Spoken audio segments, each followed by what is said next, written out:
We'll begin.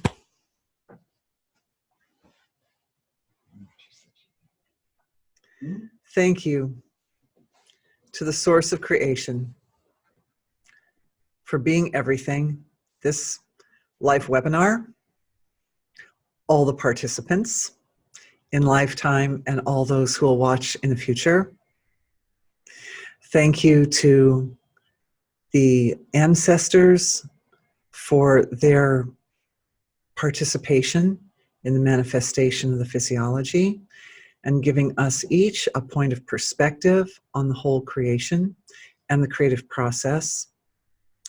Thank you to the eternal tradition of wisdom for being the bridge between unmanifest and manifest, for providing a context in which we can understand that relationship. Thank you for the opportunity to work efficiently and profoundly. We want to go to the core of today's topic, which is expressing divinity at the relative level of creation, essentially. And we want to address that topic in the highest and best possible way.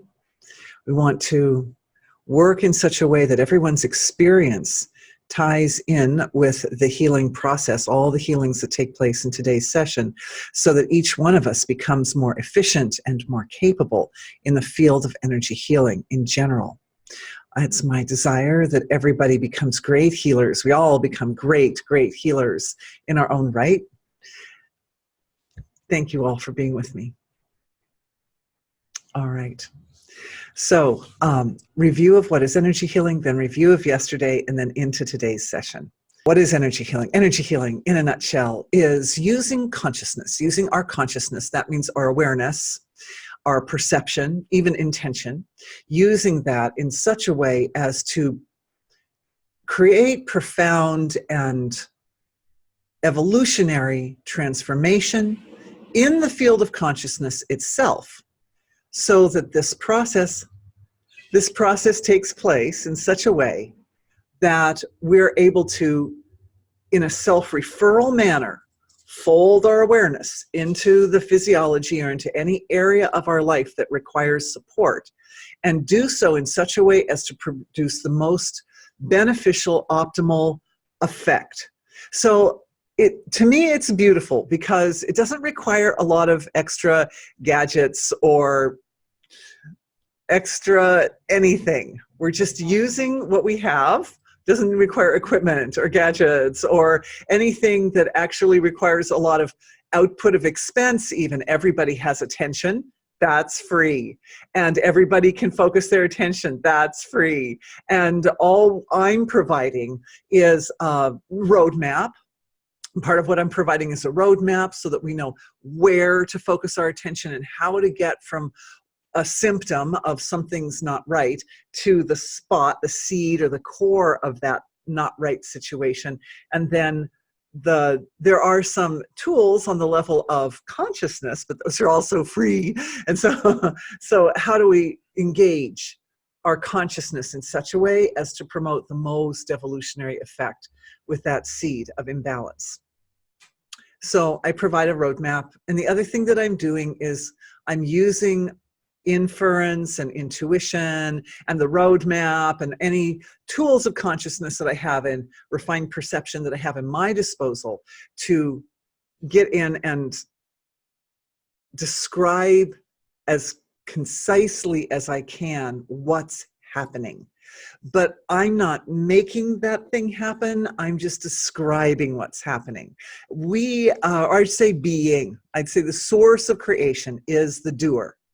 And our job is to be a point of perspective in the universe to enjoy what the doer is doing. Brahman is the charioteer. Divine being is the source of everything that manifests. So we're each perceiving that from our own point of perspective. And the aim of today's healing session is to get into that process by which divinity manifests at the material level and really clear, support support the process. So rather than inhibit it, right, we want to support it, and support it in the most intelligent and useful and effective manner, so that the end result is that these vehicles that we're driving around in can be the most precise and accurate and beautifully formed instruments of divine expression, essentially. And it's nice if that can happen in like a really graceful and spontaneous way, so that we don't have to think too much about it, right? We get our attention in there and we clear out any blockages, or we work with any energies that aren't supportive of that process of the divine expression. And then this whole system just works more in a more clean, efficient, and profound manner. Simple. It's simple. Okay. So that's the idea behind this webinar series yesterday and today. Yesterday, just a little review, and I just do this from memory, guys, so it's kind of like what comes up. But I remember doing diving into the area having to do with the electromagnetic energies in the body, and also Agnis. So yesterday's session was mostly healing. It was mostly one healing after another. And there was some focus on creating stability and adaptability in our systems in order to support our ability to continue to progress in a really healthy manner, as the electromagnetic reality of our world is in a big fluctuating, it's a time of great fluctuation, due to technologies, due to 5G, which I found out yesterday is rolling out this summer in Korea, South Korea, but in the same breath as my husband was explaining me that, he reads the news more than I do, there are places on Earth already where 5G is already basically established in various communities. So, you know, that's not, at this point, that doesn't seem to be decreasing. It's on the increase. And here in Fairfield, the event of our last week was that, or in Iowa, I should say, is that Alliant is now installing smart meters on everybody's houses. So that's going to shift the nature of the electromagnetic fields in which we live. So there was attention was put on that. So if anybody has sensitivity to electromagnetic energies, do go back and look at yesterday's live webinar, because that has some good healing in it that will be useful. And as I said, we looked at the Agnis of the body and talked a little bit about soma production and digestion, and how the appropriate digestion gives rise to more refined perception. And also there was a big healing for the Earth's microbiome, the Earth's or microbial reality, in order to start to support everybody's physiology. Very small, but also very adaptable level of our world. And the other thing that supports is our ability in our human instruments to expand the capacity to comprehend reality. And that's so important. There's, you know, in the awakening that's happening on Earth right now, there's this kind of back and forth. You have an expansion of consciousness, but then there's the integration of that expansion, and that means stabilization in the physiology in order to support the expansion of consciousness.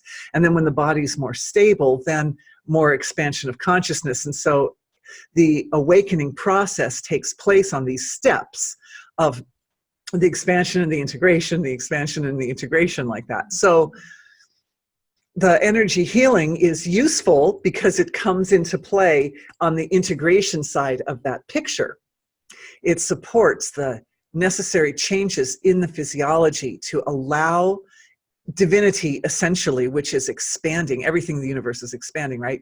So that but divinity is expanding into the physiology. It's expanding into the flesh, or into the manifested form of ourselves, into its own points of perspective on its nature. because that's what we are. We're the point of perspective on divinity. So as the divine penetrates into the instrument, which is its instrument for knowing itself, right? So as it expands into that instrument, there's a process that takes place. And the role of energy healing is to smooth the process, is to illuminate the process, is to enhance the process, is to support.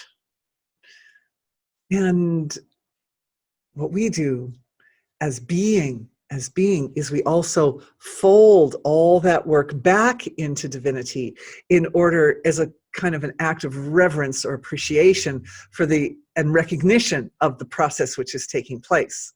Because it's a profound thing. And we are not just sort of like weakly sitting back and just like it's taking us. It's more a matter of engaging and integrating the experience of it as we have the inner experience on the level of our understanding and our perception, and of engaging in that process. That is the integration that's taking place, and it allows us to grow up in our own experience of ownership of that divine process, which is taking place all the time. I call the divine dialogue, but you knew that. All right. So there were some great questions that came in. Well, there was one person came in with 3 wonderful questions. And that was another little bit of review from yesterday, which was, we talked a little bit about the difference between, I'm very excited to share this with you actually, the difference between some of the different types of causal structures. So for those who are new, one of the ways of navigating the ocean of consciousness is to look at it from very concrete or dense down to very abstract and non-manifest, all the way down to the source of creation. So there's that spectrum or that range of the manifestation of self. And at the finest level, the first manifestation level, first level where something actually is, where something starts to be tangible or measurable or identifiable, at that level, I use the word causal to describe that level of self. Sometimes finest level of expression, I use that too. And in that area, that area has its own roadmap, right? So we were looking at that roadmap of the finest manifestation of self, and looking at how there are these different forms that are utilized in the energy healing process in order to affect a change that ripples up to the more dense or the more manifest levels of creation. So I had this really interesting realization about that this morning. We were talking about templates, which are, you can think of templates like stem cells. They're just kind of like the pure essence of potential. They're just like pure potential, just ready to become something. And they are activated by Agni. And Agni comes in as a kind of a expression of wholeness, which has a tremendous energy within it. And so it's able to work with those templates to cause them to start to take shape and form. And the forms that they take are blueprints. The blueprints, which are like, there's a blueprint for the body. So I'm going through and I'm reviewing the blueprints, right? Like, well, how many blueprints are there? And there's one for the body, and there's one for the life story. And they're blueprints that describe the course of relationships and so forth. And then all of a sudden it struck me, if anybody wants to study those blueprints in detail, Jyotish. I was such an aha, right? Yeah, because, I know, right? Because in Jyotish you have the Kundalini, you have the chart, and it's got these 12 houses. And each house is for a different part of the life. Like the first house is for your body, and the 4th house is for your home, and the 5th house is for your mom, and the 7th house is for your relationship with spouse, and so forth and so forth. And for each one of those houses, you can make another chart. You can make a chart just for the 1st house, or just for the 2nd house, or just for the 3rd house. So I realized at that point that, and it's interesting, when I realized it, remembered when I first came across blueprints energetically, they felt as if they were a gift from the cosmos. The man who asked this question talked a little bit about how there are these archives where templates and blueprints there. I've referred to cosmic archives. And whenever I went to the archive of the blueprints, it always felt cosmic to me. It had that dun, dun, dun, dun, dun, dun, dun, dun, or it has that outer space feel to it, so anyway, so that we put two and two together. So God bless all the Jyotishis. God bless all those who have devoted their lives to studying and understanding the science of how these blueprints interface, how that the energies work between these cosmic structures and our beings, our physiologies. And of course, when I realized that, it occurred to me then that there are, well, two things. First of all, one time when I was sitting with a Jyotishi, she was doing a chart, I believe, for my beautiful daughter, and she had printed out the extra charts, the one for the first house, second house, third house, but she didn't print out 12. There are 12 houses. And I said, oh, are we missing a page? Because we're not seeing the other one. She said, oh, well, they're like so many. There's so many of those subcharts. There's so many. She said, I just printed out the first ones because those are the really important ones. And so I realized that if you say, made a chart for, say, the third house, that's the house of wealth, okay? And then you turn that whole chart, so then that chart has 12 houses.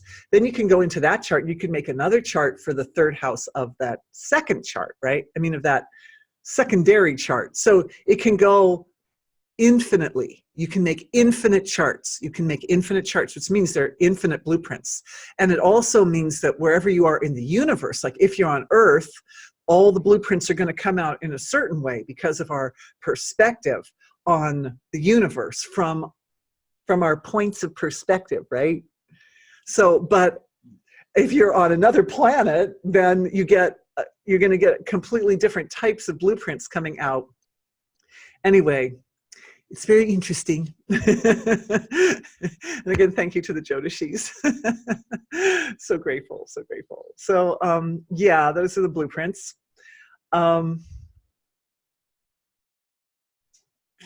Accessing them through our relationship with all the cosmic forms.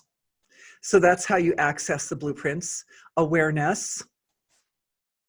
That's what we do in energy healing, right? We focus our awareness intelligently. So we focus our awareness to the cosmos and the relationship between ourselves and our cosmic reality brings all the information about the specific forms that give rise to these forms.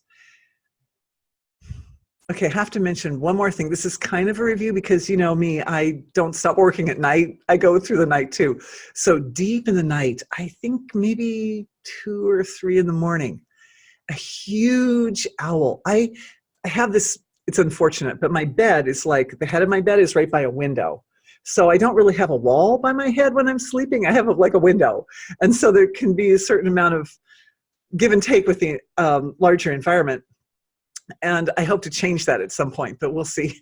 Anyway, this huge owl, very big owl. You know, some owls have a like little voices. This is like a guy had a bass.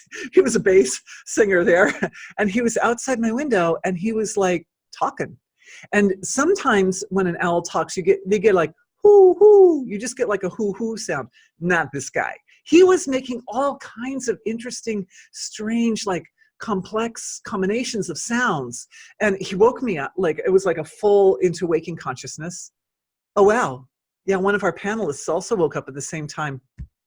Something going on there. Anyway, so he was there. I was hoping actually to bring this up last night, but I didn't quite get to it. So I'm glad that he came in the night and gave me a chance to have an excuse to talk to you guys about our connection to the larger level of reality, our larger environment.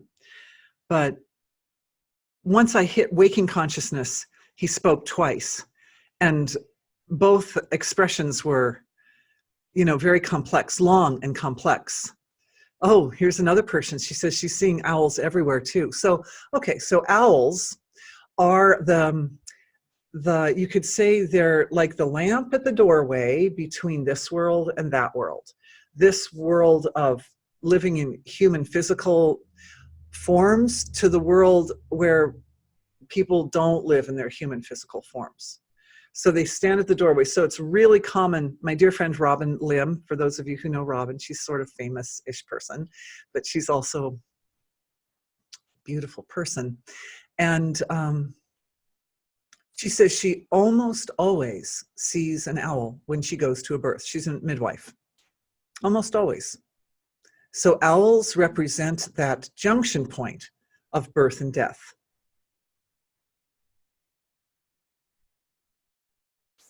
The reason I brought up the owl was because a little bit, this ties in again, a little bit to something that we were talking yesterday, which is about our intimate connection to the larger reality that's around us. And I brought up the point from yesterday, how as humans with our little short lifespans, we only really get to see just a little slice within the context of a single human life. And we know, like, within the context of like 5 minutes, sometimes there can be so much information, it's overwhelming. So as humans, if we try to integrate all the experiences from the whole life, we're still only picking up a little tiny little slice of what the universe is doing within, say, a 50-year period or a 100-year period or something like that. It's just this little tiny piece of the whole picture. So that kind of tied into the part of the talk on Yugas, because I got a great email in this morning from someone who's been looking into that. David, he doesn't mind me mentioning him. Thank you, David Buckland, Davidya. You can look at his blog. And in fact, I didn't have time to check out the links. Thank you for sending them, but I will check them out and include some of these links in the follow-up that comes with this live webinar email letter where you get the recordings, because there's a lot of really interesting information out there. And one of the points that came up from last night, and this ties into another question that came in this morning about Dharma, and that is that, as we know, Dharma functions differently in different yugas. So yugas, for those who are new to that concept, are periods of time in the history of the universe. And they're very long. They're generally thought of as very, very long periods of time. So for us as humans, that's like a very short, we only get to see a little piece of, excuse me. No, I'm not. Oh, I'm not going to sneeze. Sorry. Please forgive me. It's just any one of us in our single lifetime, 50 to 100 years or 25 to 100 years or whatever, we only get to see a tiny little slice of one little bit of a yuga, essentially, unless we're born at a period where there's a transition between yugas. Then we'll see a little piece of this yuga and then a little piece of that yuga. So there's definitely some thought that we may be in a transition point like that, because the changes that we're going through right now are so dramatic and so extreme on really every level, at the gross material level of technology, and also in the huge changes at the spiritual level and so forth. So that's possible. But the point that came up yesterday, which I have to give credit to one of the ladies who's here, is that all time at that causal level, and also at the astral level, which is the level where the web of life resides, all the yugas are present. Like, all time is present all at once, essentially. So even though we may, at the very surface level, be dealing with certain types of boundaries into which our physical material bodies, our physical bodies require a certain type of boundary in order to reside at this material level, the consciousness has access to the level where all the yugas are fully present, which ties into the question from today about Dharma. If we could talk more about the Dharma matrix, which did evolve for the first time at the last set of webinars.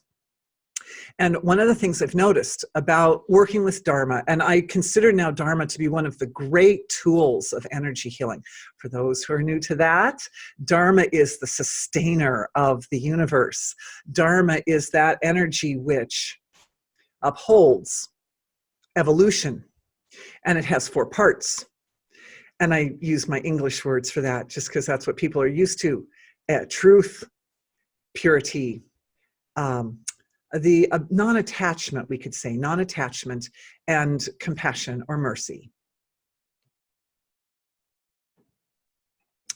Another of the great tools.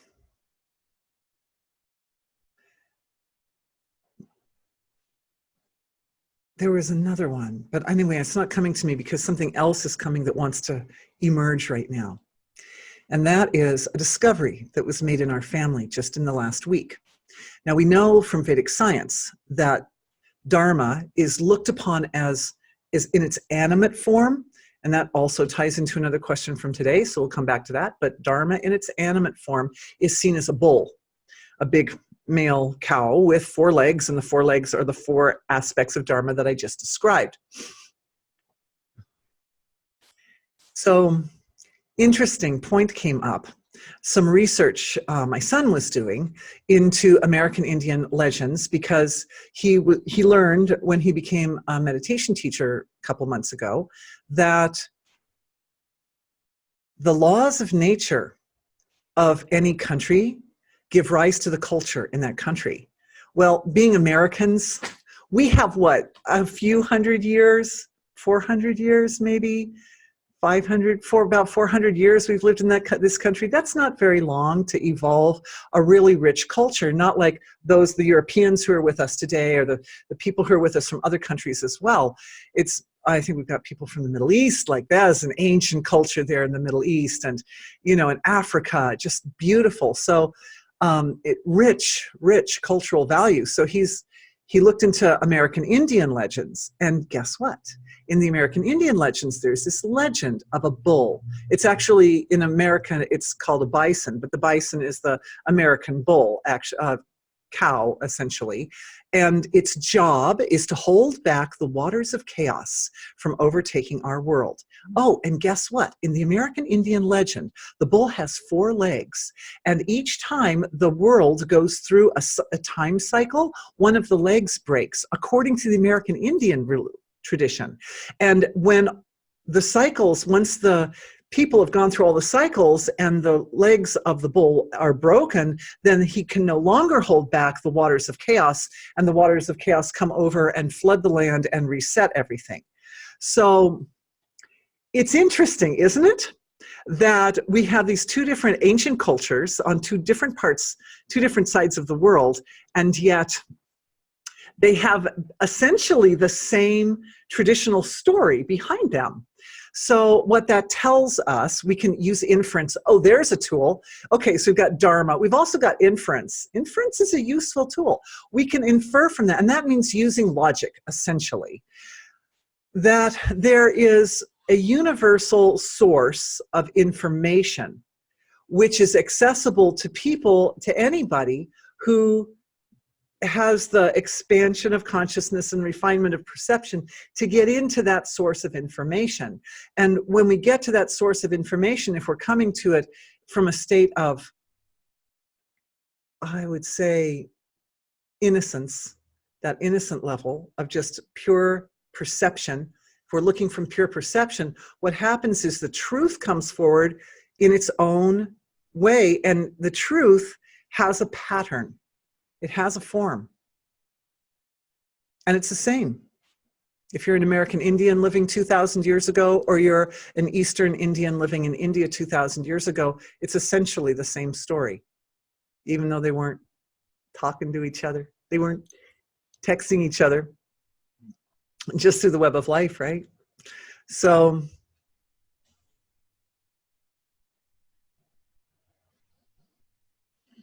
I'd like to go in to do some healing work now, because I've been chatting an awful lot. I'm just checking, yes. Okay. So feeling into our energy healing collective.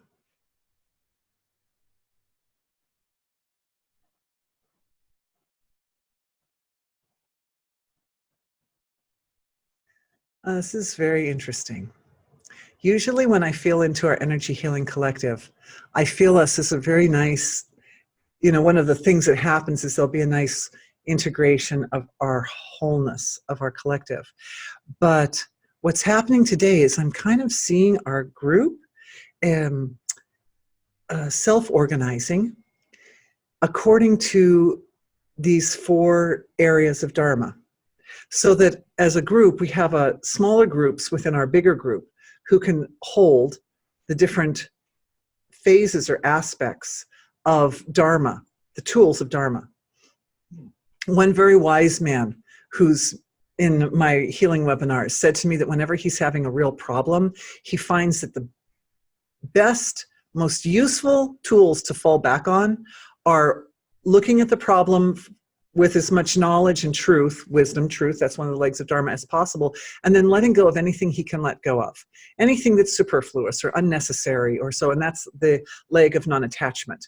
So he feels like really comfortable in that particular area of using Dharma that way. I happen to be a cleaner. I do. I remember when the Iraq War was announced, I felt so helpless. You know, I heard the bombers are being sent over to Iraq, and I'm like, I just don't know what to do. So I just cleaned. I cleaned everything I could clean. I just went in detail and down to the molecule, kind of cleaned everything. But it was a way of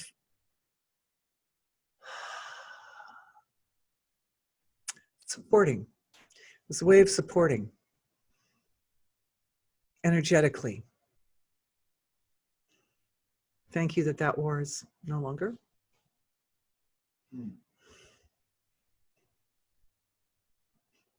The other thing is, and this is important, I just touched on it when I was talking about the owl, is that we are part of this bigger collective of all life on Earth. And the beauty of the animals, I saw a beautiful interview. I recommend everyone on Batgap of this lovely woman who's an animal communicator. I watched that one last week. And it was just beautiful. I will send it to you. I will send it to you. She was exquisite. She was just so lovely. And her point, which I absolutely agree is so well taken, is the animals have long since had the ability to rise up and take us out. We're vastly outnumbered, right? By the insects, just by the insects we're outnumbered, you know? And look, we've been wrecking their environment for so long. Why don't they just, because they're smart? And the answer she said back is their level of compassion and tolerance and forgiveness and understanding of us is so huge. It's so huge. The dogs will stay with their masters even if their masters are abusive. We all know that happens, right? Or all the animals are like that. All the animals are like that, that they suffer at the hands of human progress, and yet they don't judge us. They don't judge us or feel like they have to judge and punish us for what we're doing to them, because their level of just innocent experience of reality is so pure that they let us make our mistakes. There's a lot we can learn from our larger reality. And there's a lot I felt when I was thinking about today's topic. I didn't think it was a coincidence that I happened across that Batgap interview, or that it happened to come up as a live interview just in the last couple of weeks. And I saw it because I don't watch them all. But that ability to be a little bit more integrated on the level of direct experience, just being in the present moment and being part of what's happening, is, I feel, one of the areas where some modification or adjustment can occur for us, for our healing collective, for our human collective, in order to support the frictionless flow of divinity to move from the source of creation all the way through to the manifest level of creation, manifest level of self. And of course, as humans, our job, this is very tricky, job is to do this in such a way that we don't lose, we don't fall back on levels of like capability, like being where you're supposed to be when you're supposed to be there and things like that, right? Because that's a little bit more planning and thinking ahead. And so, but look, Divine has made our brains so that our brains do that. They do that plan, analysis and synthesis and planning and so forth. So we have to be able to integrate that more like direct experiential in the moment, in just in the flow of the moment, with this capacity to plan and set goals and understand the direction that we're going. We have obviously a lot more sense of a linear conception of time than the animals do. They're just now and now. What's happening now? Whereas we have this linear sense. And I don't think that the linear sense of time is necessarily a bad thing, because it's the thing that we have. So it's just that we need to find a spot where we can integrate those values. And I think that ties back into the concept of the Yugas, that, you know, if we want to go out, we can like isolate out into the most manifest level of creation. There's a particular spot within this Yuga and this Yuga and that, this spot and this spot and this spot within any given Yuga. But at the same time, our reality, the foundation of consciousness says, no, all time exists simultaneously. Yes. The question is it time for the healing? Yes. So I'm laying out, thank you to our beautiful Jyotishi. So, so the spot that we're looking at is the spot that requires integration between our linear sense of reality and everything spread out to the holistic sense of reality of the experience of totality.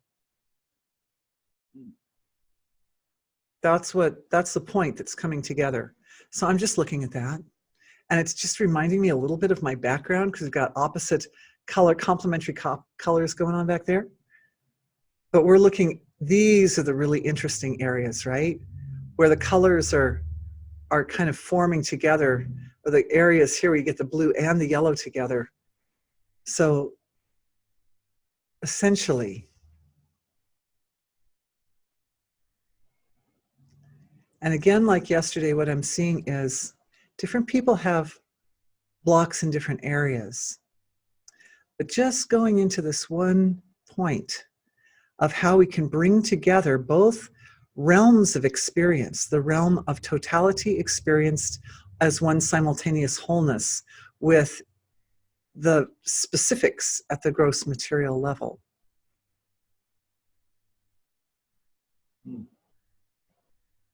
Yes. Okay, so this is beautiful. Here's what's coming up. No mistakes. The energy healing that we ended with last night, which was an awakening of the first primordial light of creation, a balanced Agni, Agni, which I made some references to Agni yesterday, at a subatomic level of the physiology. It was like light bursting open in every single particle of the physiology. And I remember going to bed last night and saying to my husband, I feel like my whole system is still just reverberating with that light. It was like little explosions of light in every little particle of the flesh in the person, and every particle, the cells and the molecules and the atoms and so forth. Yeah. Oh, other people were having that experience too. Whee! Anyway, beautiful. I love you guys. So that presence, the ability for us to comprehend how that could happen, how that totality could exist in little small isolated constrained particles of self, and how it could exist in all the little isolated constrained particles of self, gives us a picture. It gives us like a foundation to build this healing, which is how totality exists in every particle of creation, and it maintains its status as everything, even when it is contained within boundaries. In the energy healing process, even though I'm doing my best to describe it to you, oh, yes, this lady's saying it's a little bit like Kundalini. Yeah, it's like that great cosmic energy flowing through the being. So I'm the describer, and what I'm also using my body as a mirror to see what's going on. And what I'm feeling is I'm feeling deep in the core of the body. There is feels like a stabilization and also a compactification. I think we may have had this before, a compactification of consciousness or just pure being. In other words, pure being it exists and resides in every particle of creation, but in some areas it becomes more thick. We could say more concentrated. And so what I'm noticing is that this is causing a concentration of consciousness in the physiology. And my experience using my mirror is I'm feeling more stability in my physiology. I can even tell I'm standing on a little more stable stance here.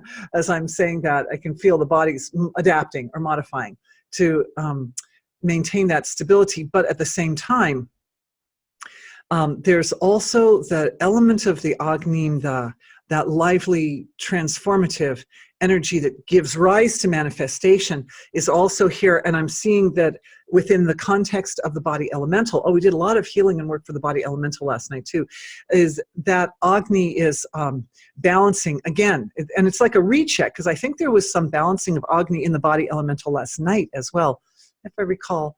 I guess we'll have to go back and check. But Agni is balancing there, and it seems as if, I see. Okay, so I talked yesterday about Agni in 3 different forms, because I did some research into it. One of them are the 5 Agnis that are in the liver, that are associated with the 5 elements. One of them are the 7 Dhatu Agnis that are between the different tissues, so that between the formation from one tissue to the next, there's a transforming energy, and there's the Agni. But the third one that I talked about is Agni, not a specific kind of Agni, although Ayurveda does refer to it. But when I was looking at that this morning, I got the realization those are modes.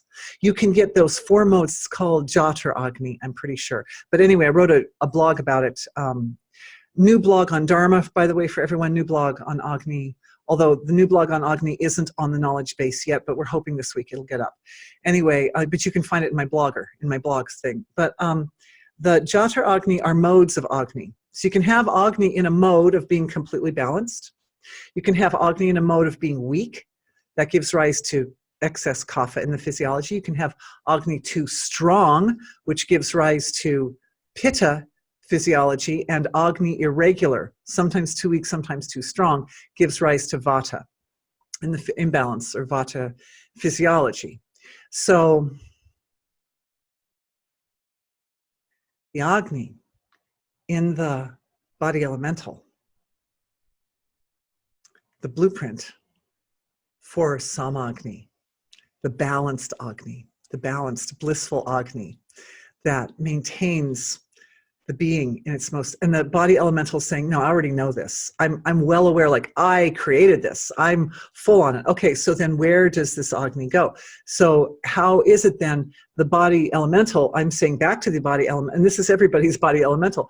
I'm saying back to it, well, if you know that, then are you not responsible for maintaining some Agni in all of our physiologies? And is there anything that we can do? What do we do? How do we support that process? How do we adore you and bow reverently at the feet of our own body elemental and allow the relationship between the physical form and the body elemental to be so copacetic, to be so harmonious that the Samagni is the Agni that's always the mode that all the other Dhatu Agnis and the Bhuta Agnis and so forth, all those Agnis are always in that mode of completely balanced. That's where we get the spectrum, because different people have the imbalances at different spots. but I'm just looking at it and it's kind of laying out for me. Now I'm using my refined perception, right? So I'm just watching it lay out for me like that, like a map. Looks like a road map, sort of.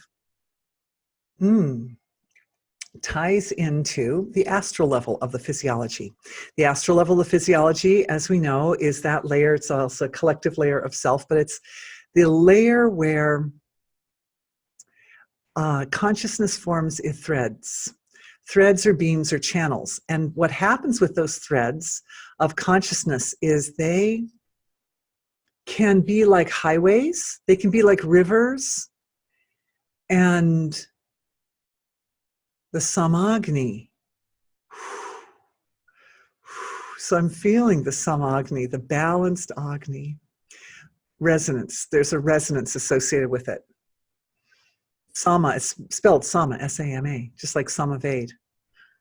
And so essentially what we're experiencing is like a transmission, a radio transmission from divine being of Samaved, those verses of the Ved which are the resonations, the concise resonations of Agni in its Sama form, in its perfectly balanced form. And those resonations are spreading through the threads of consciousness of the body at the astral level of the physiology in order to create a platform for then all the denser levels of the physiology, the aura, the emotional and mental and etheric and physical, to enjoy the benefits of that smoothness. It's very smooth Agni there. And so then all the other Agnis, all the 7 Dhatu Agnis and the 5 Bhuta Agnis. Yes? One translation, just Agni Mile, I adore Agni. So that's the deepest. Oh, that's beautiful. Oh, what an insight. Thank you. God bless all Vedic scholars. So his point is that there's the first verse of the Rig Veda, Agni Mile Purahitam, etc. Ritrajam. Yagyasya Vedam Ritrajam. Agnim Ile Purohitam Yagyasya Veda Ritrajam. Something like that. Oh, I was close. I'm not a Vedic scholar. That's okay. We don't have to do everything, but it means I adore Agni. This is one translation of this first part, this Agni Nile. Purohitam is I adore Agni. And so, right, it's like an offering to the divine. So yes, and a beautiful point, because that's another thing, because I'm going back and I'm reviewing everything as it's going down in our webinars, and I'm reviewing all night long, and I'm reviewing all morning till I meet you again here. And one of the things that came up was I kept re-experiencing that enlivenment of the heart energy that we had last night when we were doing the healing for the Earth's microbiome. And I realized that there is some kind of really stable transformation that took place, at least in this instrument, in the heart, from doing that healing yesterday, and that ability to love at that level. And I know that all the the microbiome in our body is in an intimate relationship with the Agnis of the body, because those forms are they have little tiny little bodies, little microscopic bodies, but they're working with Agni. Their point of perspective is like a different dimension from ours of Agni. So they're working with Agni directly, in a sense, at least the metabolic processes in the form of enzymes and proteins and hormones that are used in the digestive process. So they're like sitting a little closer to the junction point between where Agni as an energetic or form of consciousness interfaces with a body chemistry. So what I'm getting at is that, in all gratitude for the insight, that quality of love that came up yesterday, it was a gift from the Mother of Creation, of a particular flavor or form of love, which is especially supportive of the body's microbiome, but also of the Earth's microbiome. all the very fine beings of our earth. Small, small beings. And so that particular energy signature is present now and is folding back into Agni itself. So it's being given back to Agni, and then from Agni, another wave. There's two waves. There's from ourselves into the Agni of our body, through our body elemental, and then another wave engaging with the body elemental, giving back to the divine, giving back to the mother of creation, to the source of creation. Oh, well, of course, duh. Of course, that would be like a major or a significant way of increasing our coordination with the divine in the physical form, is any little bit of attention that we give to reverently adoring and appreciating divinity as it exists already in our beings, but also its potential as it could exist, and into the source of creation, the divine at the source of creation. So what we're doing now is I'm seeing the whole system is starting to open up a bit here, and we're getting a flow of gratitude and love and reverence and adoration and devotion between the surface level and that divine level. But this is important. Our bodies are a little bit more akin to the function of all the living beings on earth. Remember, I was saying how the living beings on earth are so forgiving? Well, our bodies are too, right? Like, right? Because, I mean, you can like maybe eat the wrong, you go to a party and they have like a non-organic cake, and you think, oh, I love this person's birthday and I love them and I'm going to have some of their cake anyway. And the body's like, no, no, no, don't do that to me. But you do it anyway. And the body's like, it's okay. I'll digest it. Bring on the cake. Right? So our bodies are like that. They're just completely. So the thing is that this healing, oh, I know, right? People raising hands there. The thing is that this healing is not just on the level of the soul indwelling the body, but it is integrating that love into the very tissue of our body, because our bodies are really designed, they are already adapted to utilizing that quality of love and full. And now, so it just takes a little bit of focus, right? A little bit focus of gentle, graceful focus of attention, that the body then can give that level of reverence and love and adoration back to the source of creation. And what that does is it smooths up the relationship between the physical material form of the body and the source of creation, which is completely qualityless, unformed. So I'm just letting myself feel that for a moment and see how that settles in.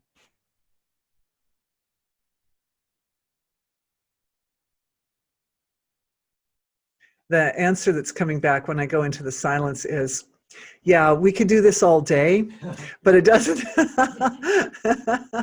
But it only really becomes really meaningful to us as humans when we really understand it, when we fully understand it. So, yes. In that compactification that gave rise to the expansion, it felt like this odd collapses to collapse. So that's the compactification. Maybe that's where the love pulls inward. Oh, that's so beautiful. Oh, such an integrated mind. So he's saying that the compactification that we were just experiencing that then gave rise to an expansion could be seen in the ah collapsing to ka. So that's when the love and reverence and devotion it collapses into the silence of being. And then the kneem, akneem, is where that it expands back out again, and it comes back out to the relative level of creation. And then it goes back, because it goes like this. It creates a rick. It creates a rick, and it folds in on itself infinitely fast. So that whenever the rick is spinning like that, creating infinitely fast, my experience is it moves so quickly that it can divide even really small particles of creation. I play the flute. And I've been lucky. I've been getting to take some lessons from someone who's better than me in some areas. He's better than me. So what he explained was that when the air, there's the hole of the flute, and the air goes over the hole like that, but half the air goes inside the flute, right? So you've got half going in and half going over the top. And what that does is when the airstream splits, it actually moves so quickly that there's a kind of an oscillation back and forth, and it's the oscillation that gives rise to the production of the sound. Yeah, so anyway, this physics, we love physics over here. Physics is our friend. So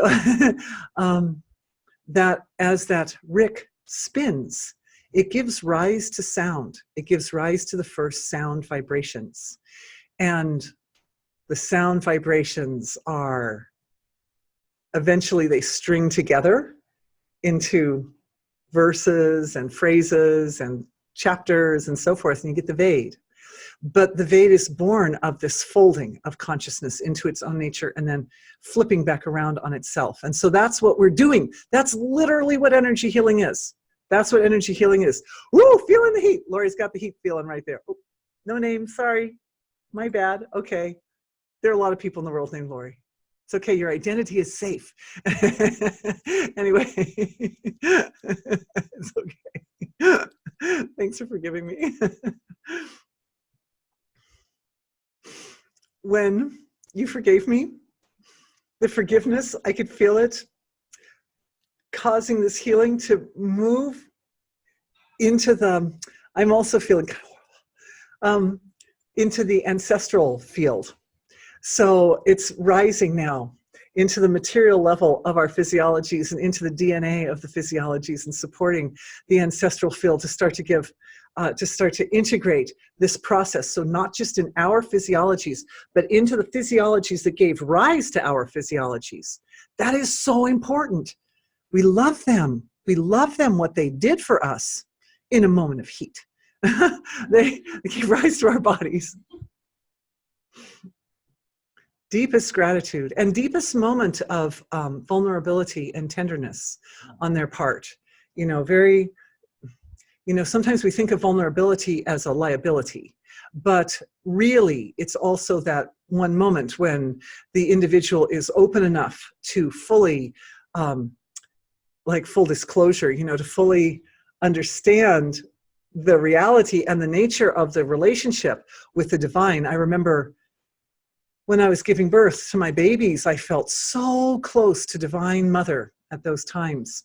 I was grateful that I didn't want any drugs or any medical interventions. And so I got to really experience it in its pure form. I got to experience the purity of that amazing universal process. And how letting go was the only option. Letting go and just letting this massive force of energy move through the body in order to give rise to the arrival of the new family member. Beautiful thing. Oh my gosh. Okay, so I'm looking at our time. We're right up on like the 15-minute mark, and I really want to touch on some of the amazing questions that came in. So as much as we are, I think I've touched on a few of them though, so maybe we don't have to go infinite amounts of detail. So there's the one about the Yugas. I'll send you guys some links. And I'm also, Tom, being my husband, whom I help her, did you make a note to also send, there was something else we were going to send. I've already forgotten.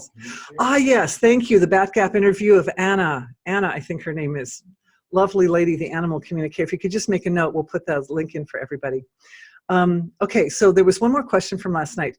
Can you give examples of structures in the causal archives and show us how we can utilize them to help divinity shine through us? So I was looking at that. When I first started looking into the causal archives, oh, thank you, Anna Brettenbach, right, has a wonderful, she also has a wonderful 52-minute YouTube documentary. That's true, I've seen that one too. Yeah, I saw that, yeah, beautiful, she's beautiful, very special person.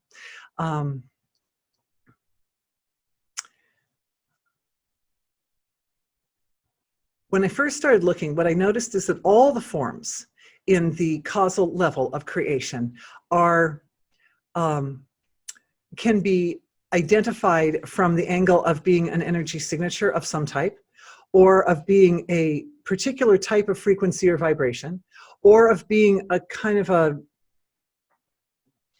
being a defined space within the causal realm.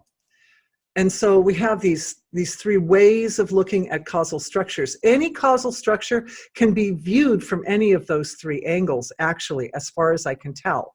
But it's definitely more useful to use certain ones, not so much other ones, in different situations and circumstances. So another question came up with a situation and circumstance. So I'm thinking I'm going to tie these two questions together because for the sake of time efficiency. So the question that came up, some really sweet lady who's not here this morning, but she was here last week, and she said one of her very young friends, and so we're probably talking 20-something, is allowing a spirit to cohabitate in his body. And she talked to him about it, and because she was encouraging him maybe not to do that, and he thinks that it's symbiotic, even though parasitic. And it's definitely a dark energy. So we have to send him love and realize that he is strong enough by himself and does not need this crutch of this other entity in him, because there can't be any fear. So that's the concern in the nutshell. So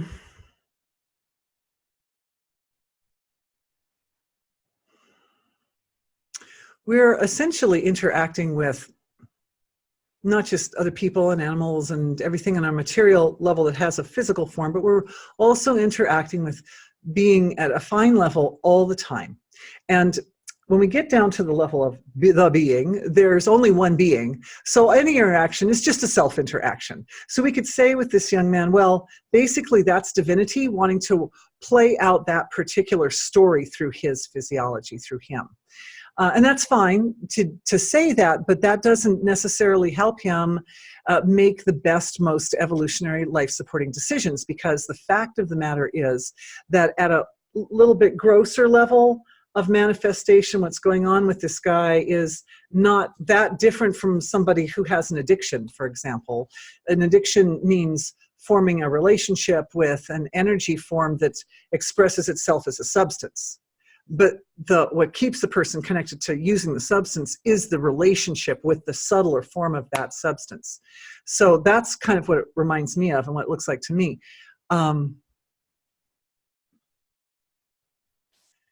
At the causal level, the easiest access, the easiest inroad to the causal level is looking at them, identifying them as feelings, because we can clue into what's going on in the heart chakra area, and we can identify just about anything as a feeling.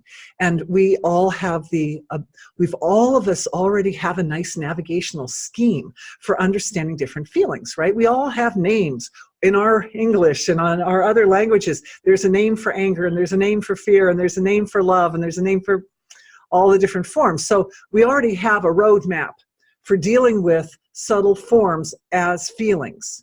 That's the easiest way to do it. If we start thinking about them more as like pure vibrational forms or so, then we have to develop other ways of describing them.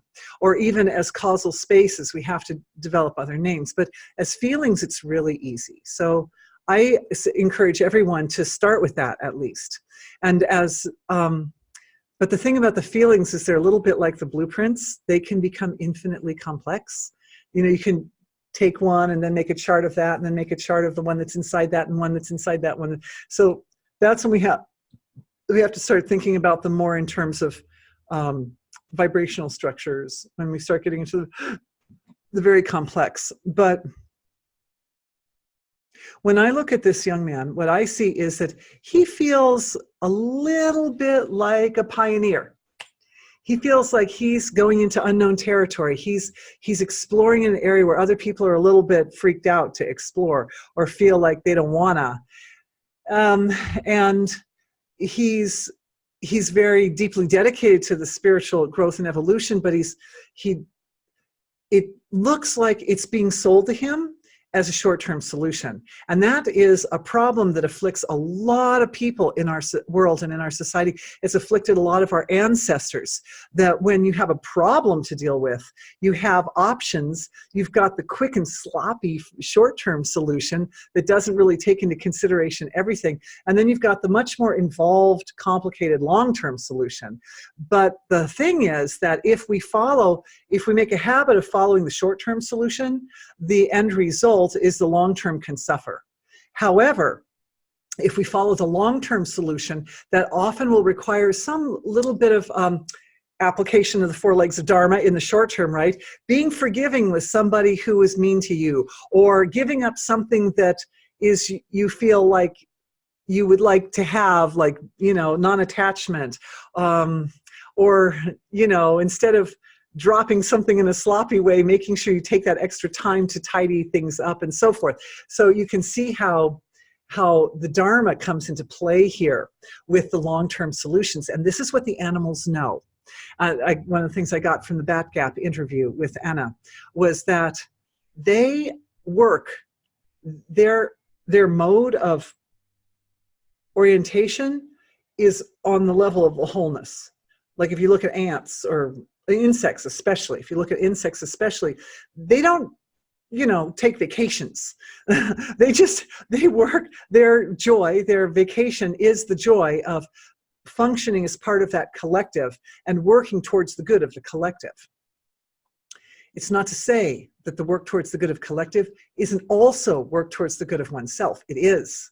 But it takes that little extra edge of creative intelligence and understanding and perception to see the action step that would be towards the good of the collective, but also kind of help satisfy one's individual needs at the same time. So there's a habit of going for the short term, going for the quick and easy solution. Oh, I don't have to develop and evolve refined perception, because I'll just work with this entity, and the entity can see everything in the subtle realms of creation, and then he'll just tell me. Well, yeah, that's nice. And guess what? He'll want something from me that's under my radar. He'll want something. He'll want some of my life force, my energy, my innocence, my goodness, my whatever it is that I'm just taking for granted in myself because I'm not seeing myself that completely. And in the end, in the long term, one finds oneself depleted. But in the long term, if you take the long-term solution, you find yourself enhanced, right? So what we want to do is we want to take there's an energy signature, there's a structure in the causal field of creation that's responsible for long-term success. And we could say, well, it's a feeling, like a feeling of dedication or devotion, but it's also an energy. There's also a kind of a space there. There's like a mode of thinking that you get into, right? It's like see the job, do the job, or how they say in Nebraska, here in America, you guys in Europe, they say get her done. We're going to get her done. They say.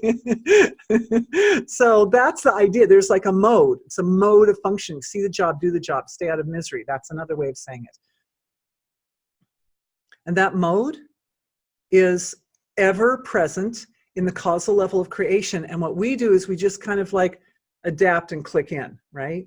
So when you just adapt and you click into that, then it's possible with Dharma, the Dharma structure, which when we use it as a matrix, it's like a very stable structure. And that's beautiful for Dharma because Dharma is already stable.